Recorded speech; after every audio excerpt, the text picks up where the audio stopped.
All right. Well, this is great. This is a Joe Speak podcast, a real special edition.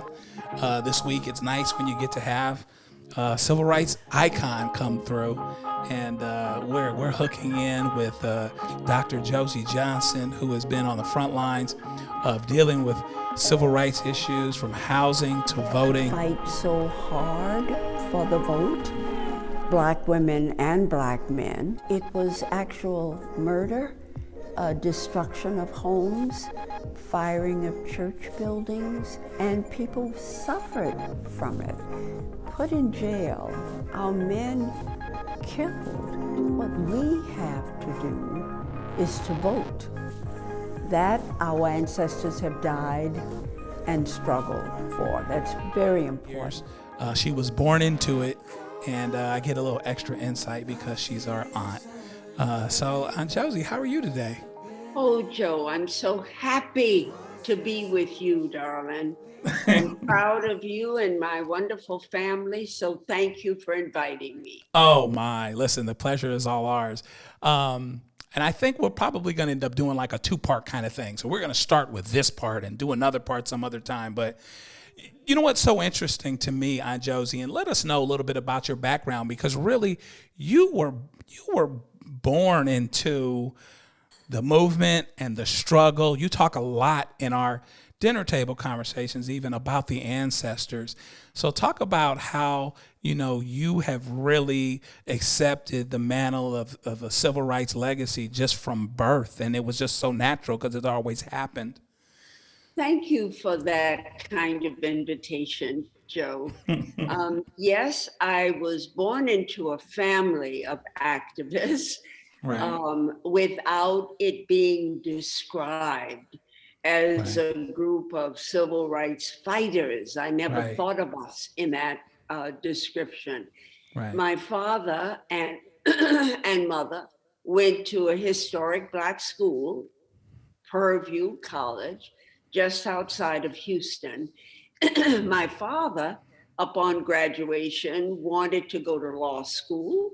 And of course, in 1926, when Dad graduated, there were no graduate programs for African American people. Right. Yeah. And so my mother graduated in 29 and Daddy in 26.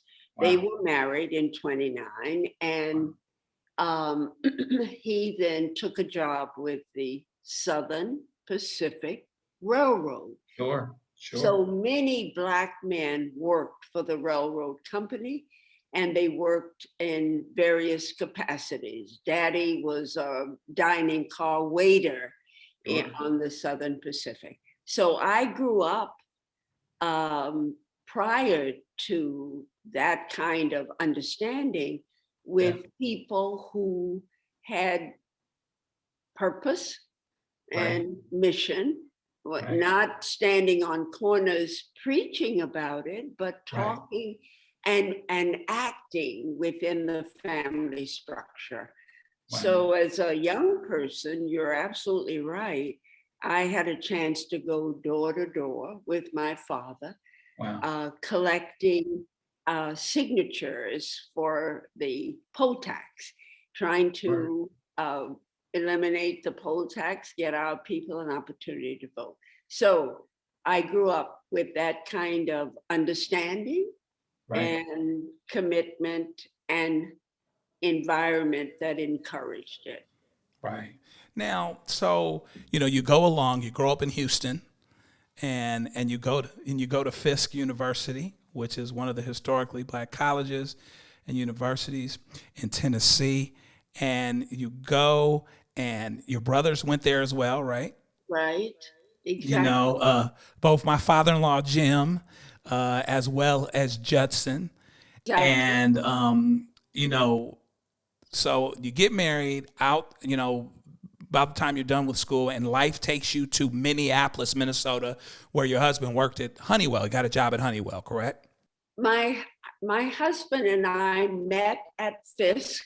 Right. We Right. got married right out of college. Yes. Charles went to graduate school at MIT in Right, Cambridge, okay. Massachusetts. And Sure. then he accepted a position at Michigan University, and Mhm. we had our first baby in Cambridge, Wow. Minnesota. Our Right, daughter Josie, who, right. as you know, was very active, died in '89. But Mhm. we went Right, to Houston, where Charles was working, and right, then graduate school. He right. went to graduate school there. Yeah. And upon the completion of that, his brother-in-law, your Uncle Judson, said, Right. "Man, you've got to get a job now. You've got a family." And so Hey, no romance without finance. that's right. So Charles applied for a position at Honeywell as an electrical engineer Wow. at Honeywell.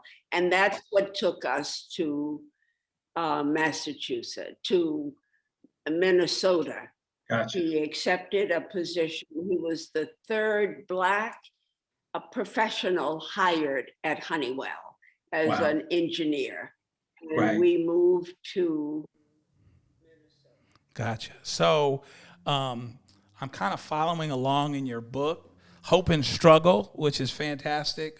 People have to check it out. I'll make sure during the broadcast, we'll make sure that the link is included. But you moved to Minneapolis, and Excellent. Thank you. tell me about your observations, what you saw from the standpoint of race relations and those types of things, the framework that you saw once you got to Minneapolis. You know, Minneapolis is known as a liberal place and those types of things, but town was still very segregated and those types of things. Tell me about your observations and what you saw there.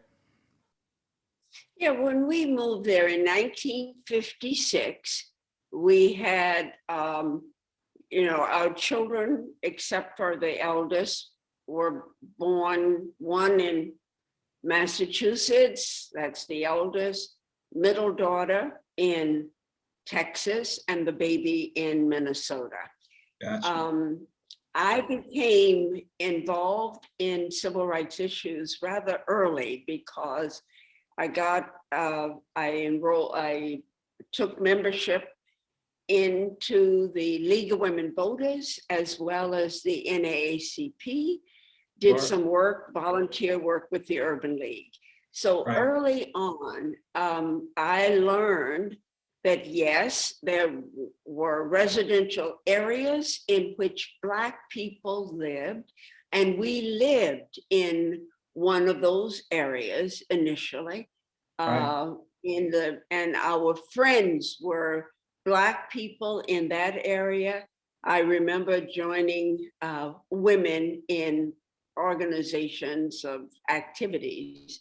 Right. And so I had a chance early to be engaged in things that we don't talk about. We did not at that time talk much about it being a part of Minnesota.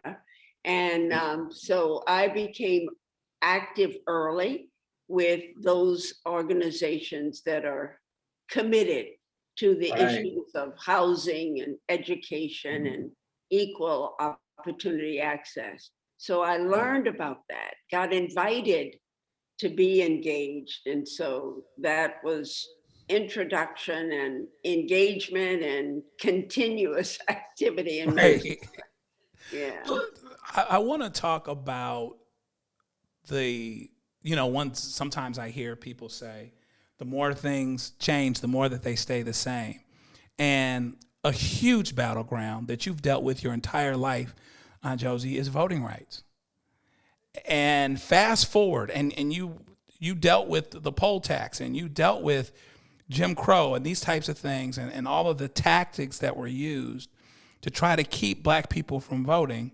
All this time, you saw it all. I read about some of it. I see what's going on today. You've seen it all. Tell me how it compares, because it really seems like in some ways we're right back where we were. Darling, what you have to remember, I was born, as you are identifying, in 1930. Right. And so the rules and regulations and the fact that my father wanted to go to graduate school, could not.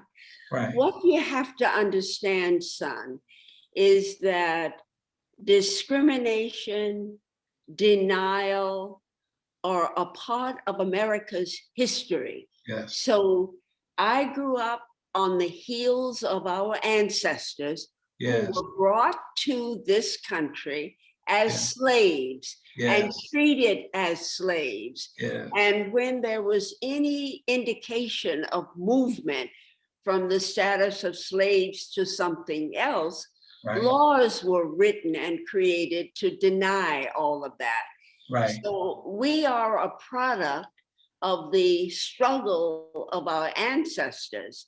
And yes, we grow up with that. We know about it. You're not happy about it. And Right. what you do is wherever there is an opportunity Right. for you to be engaged. And because my father was very involved publicly in the city, he moved from being a dining car waiter to being the first Black man opening a business in real estate and insurance. Right. And Sure. my mother as a teacher in the school, in the college system of teaching young people the art of teaching children. So they both were very active. And I don't ever remember our parents sitting down giving us a lecture about what we needed to do. They modeled for us what we were expected to do. Sure. And I think you follow it. You don't know, Yeah. you're not. So Right. when we moved to Minnesota, I became very involved in everything that was community focused there. Right. And did a lot of volunteer work with the Urban League and the NAACP, became very active with the League of Women Voters, became a member of the board of the city and the state, and then first Black person on the national board of League of Women Voters. Right. So with that kind of orientation, you carry it with you, Joe. It's not something you necessarily have to think about and try to train the people around. It's in you and you do it. And sometimes you are very conscious of what you're doing. Other times you're not. Right. But I was blessed in being able to work in my community, having had parents who were community oriented, having grown up in an environment in which you were always active. One of the first things we did when my husband was in graduate school was join League of Women Voters, Sure. my sorority, Delta Sigma Theta. And so you're in it. Right. In Minnesota, I was invited to participate in what we were trying to do was to get a fair housing bill passed. That's what I wanted to ask you about next, because there's stories it talks about in your book how you literally went to, I believe it was the mayor or the governor or someone who directly appealed to a lot of the people in the legislature to get this legislation done, and it was successful. Talk about that. Tell you about that, because it wasn't that simple. There had been an effort on the part of civic groups, churches, other organizations for years to try to get a fair housing bill passed in the legislature. That had never been successful.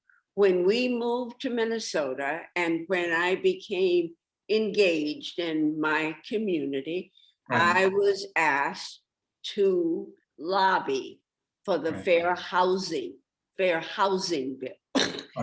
And so I invited 3 other people friends Right. of mine who had Sure. been engaged in civil rights activities.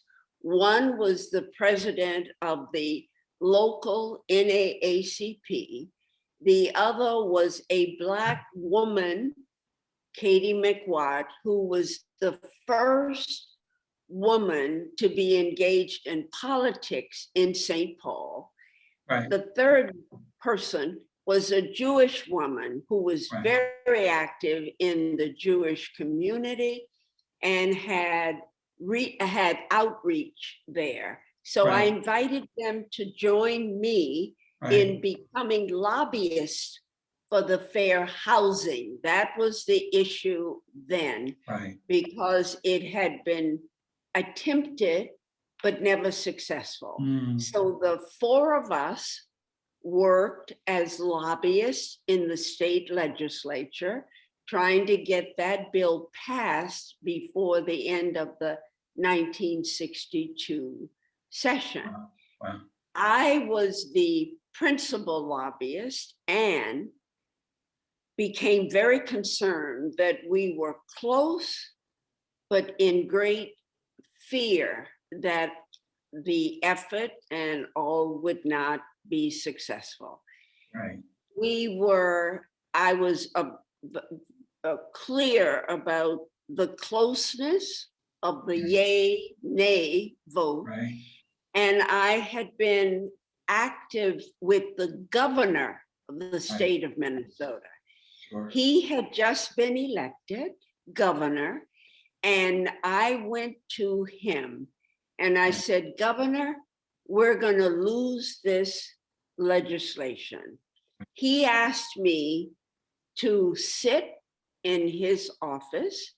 He then took note paper from his desk with his name on it, and we were about to lose in the Judiciary Committee Yes. of the legislature. Right. He wrote a note to each of them, Right. and his note urged them Yes. to pass the legislation Right. out of committee so that it could be presented to the state legislature, Right. and then they would either vote yay or nay. Wow. And it turned out that we were successful by one vote. So we got it out of the committee and then out of the legislative session. So it then became the law. Wow. Wow. That's absolutely incredible. So I've got a special guest appearance by my favorite young journalist. Julia's here, and I think she's got a question or two. Oh, I'm so happy to. That's another generation, Joe, of the family history of being involved and interested. Thank you, darling. I welcome your question. Okay, so my question is kind of related to education, because I mean, I feel like personally when I was growing up, there wasn't a lot of education about Black history. I mean, there was obviously Black History Month, but they don't really do that much for it. And I feel like a lot of it was just kind of like Rosa Parks, MLK, and Malcolm X, and that's kind of it. And I feel like a lot of stuff that I've learned about Black history has been in college and not really, starting off. And maybe that's just my school district or where, I don't know what other schools do. But so I guess kind of what's your opinion on, because I think that a lot of issues that we face can, start early. And I think a lot of these kids that aren't really learning about it in school. Yeah, I agree with you, darling, that's critical. It started off as Black History Week, and then it became Black History Month. I believe the biggest push in the understanding history activity was in the 60s, 1960s. Our fair housing bill passed in 1962 in Minnesota. There was activity around the nation then. And you then learned about the Black people who were, and you can call their names, I know you can, who were involved and active in the struggle for civil rights. That period may have lasted, Julia, from 1960 till about 1980, with various degrees of activity. But like you, we too, of that period, felt it was more than just lip service and a little bit of information here and a little bit of information there and a little acknowledgement. So that the Black activists of that period felt strong enough, and we supported that activity so that there was a lot learned during that period. And it was your dad's generation and your mom and aunt's generation that really followed the tradition of their ancestors who had worked for civil rights. So then we began to, if in your reading, I'm sure you've come across Black students demanding admission to schools that had been classified as special and different, and we were not accepted or welcome. And so Black students began to understand who they were and from whence they came, and began to demand the attention and classes. I was at the University of Minnesota, and as a faculty member of us demanding, not that I was of that young age, but demanding that we have a department, not a program, not a course, but a department in African American studies. And you hired quality teachers who were Black historians who knew in music and art and literature and every other academic curriculum that was required.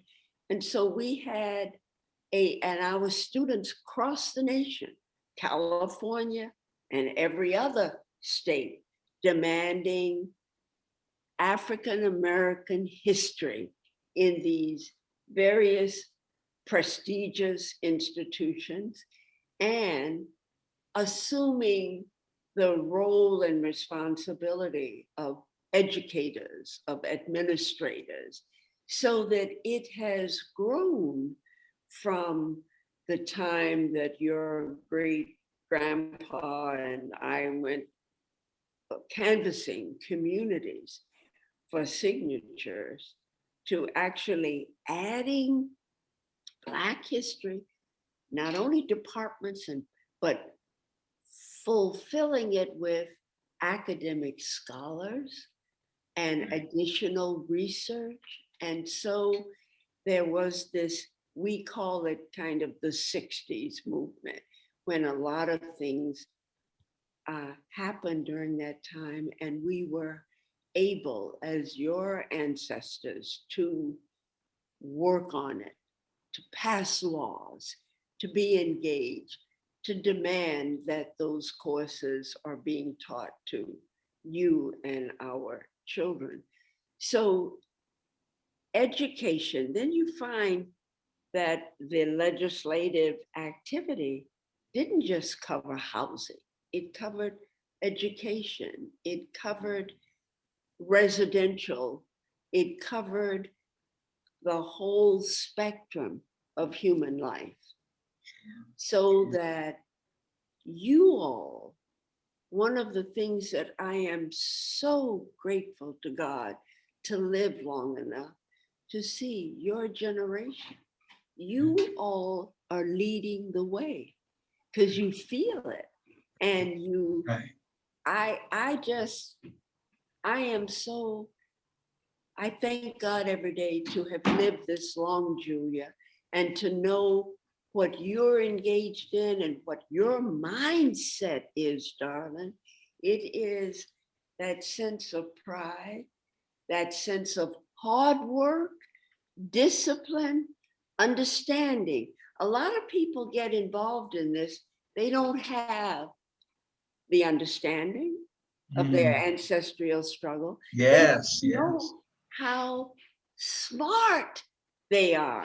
I keep meeting you smart young people who speak well, who know your history, who are proud of who you are, and don't mind modeling that pride out there.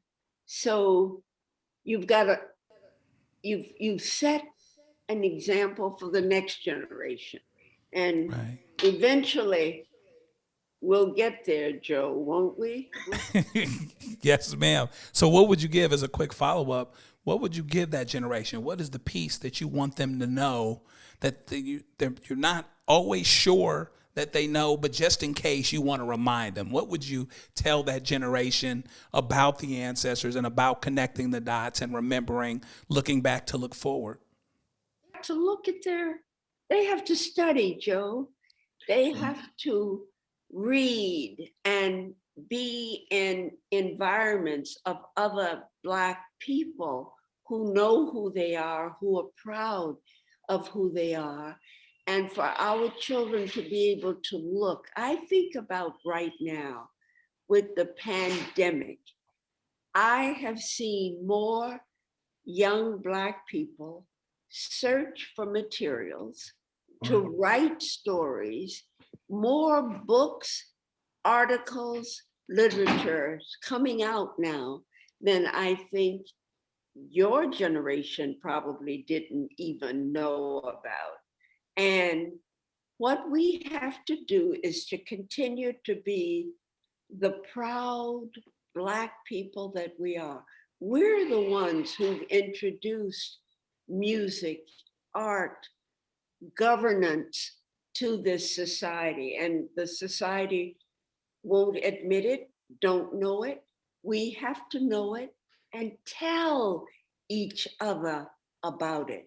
We can't let our Black children not know from whence they've come.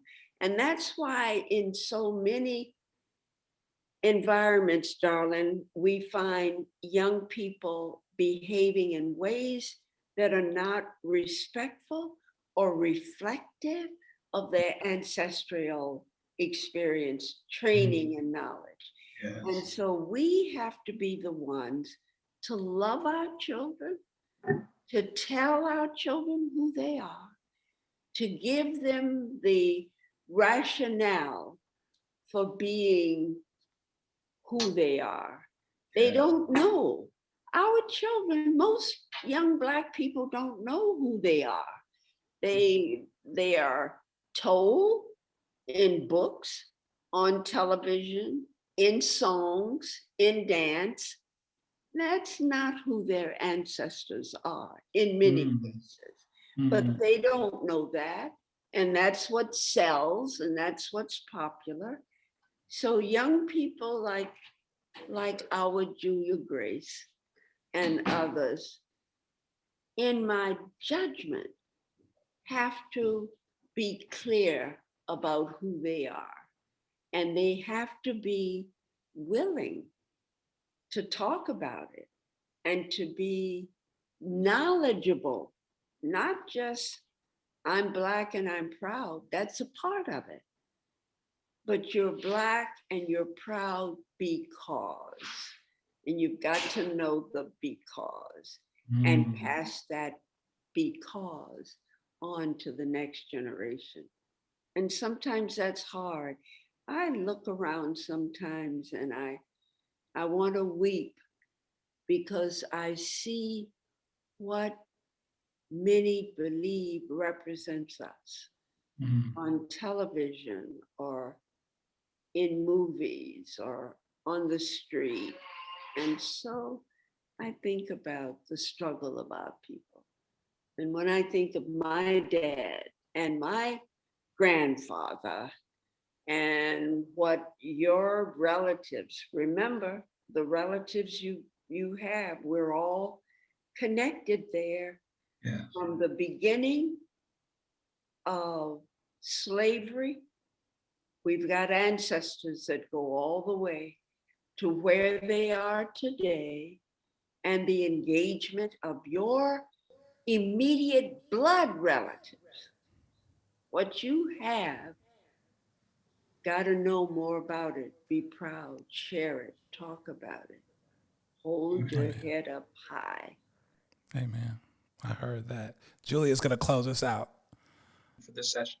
Okay. Well, okay, I'm speaking from my experience, so this isn't just, I don't know how it is other places, but at my school specifically, Northwestern is a very, liberal Right, campus. right. And in my experience, oh gosh, please nobody come at me because I don't know, but I feel like there's a lot of people that are over all the way to the left and are abolish police, abolish prisons, and because they're harmful towards Black people. Right. And then there are people that are, for reform and for, so they're to the left, but not all the way, not all the way over. And I feel like in my experience, that can be, obviously I'm a journalist, so I'm trying not to say my opinion, but I think that a lot of it is divisive. So even if let's say there's a Black person that isn't all the way for abolition, but is for reform, then people that are for abolition might be a little bit, you're either with us or you're not. And so how would you respond to that, in terms of, the divide? And maybe this is just kind of what I'm seeing at my school. I don't really know how it is. And I think that a lot of, in my generation, there are a lot of, the Democratic Party is going increasingly to the left, and, the polarization is a lot, Darling, it's not unusual to have us and the society. There's such an effort to try to make things better, and that's among all people except those on the right. And I may be unfair too, but I haven't seen, and I think I'm pretty open, so that I haven't seen that kind of movement except some individuals on the right. But the attitude, I think, right now is one of real impatience, because there is a sense that the changes that need to be made aren't, rather than measuring what has changed, what are the results of the change, do they address what our changes were designed. For example, as a young person growing up, walking the neighborhood with my father for income tax, where are we now in 2021 in the effort to be able to vote and to do it correctly? So I think that, yes, there is always a moment where people feel extreme. We need to do X, Y, and Z. That's always a part of it. But it requires the need for people to take the time to stop, think about it, talk together, really evaluate. What if we go this way? What happens? What if we don't? And that's hard, darling, for any of us at any age. So I don't mean to make life difficult or nothing happens, but you still have to be conscious of what X, how it will result. What if you do this? What happens? And we have to, today, I keep thinking people aren't quite willing, Julia, to talk together. It's you're either in my camp or not. And so you don't have an opportunity to really, you've got to be more forceful than the one standing next to you, but often it's not.